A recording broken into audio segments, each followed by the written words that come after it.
शम्सुज़्ज़ुहा मुहम्मद खैरुल वरा मुहम्मद शम्सुज़्ज़ुहा मुहम्मद खैरुल वरा मुहम्मद अल्लाह जो प्यारो आ मुस्तफ़ा मुहम्मद अल्लाह जो प्यारो आ मुस्तफ़ा मुहम्मद शम्सुज़्ज़ुहा मुहम्मद खैरुल वरा मुहम्मद अल्लाह जो प्यारो आ मुस्तफ़ा मुहम्मद।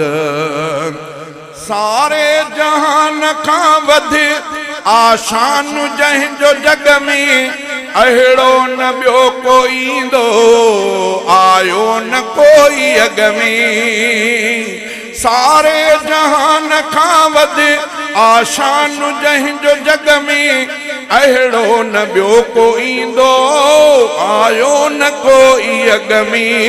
जहिड़ो असांजो आहे नूरुल हुदा मुहम्मद जहिड़ो असांजो आहे नूरुल हुदा मुहम्मद अल्लाह जो प्यारो आ मुस्तफ़ा मुहम्मद शम्सुज़्ज़ुहा मुहम्मद खैरुल वरा मुहम्मद अल्लाह जो प्यारो आ मुस्तफ़ा मुहम्मद।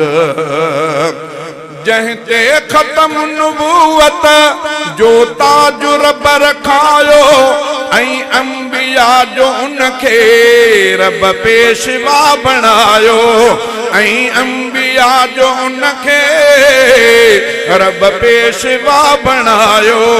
आला मकाम वारो आ मुजतबा मुहम्मद आला मकाम वारो आ मुजतबा मुहम्मद अल्लाह जो प्यारो आ मुस्तफ़ा मुहम्मद शम्सुज़्ज़ुहा मुहम्मद खैरुल वरा मुहम्मद अल्लाह जो प्यारो आ मुस्तफ़ा मुहम्मद। मेरा जरात रब सा छो हम कलामी जानी केडी कई आ मालिक सोहणे ते मेहरबानी केडी कई आ मालिक सोहणे ते मेहरबानी।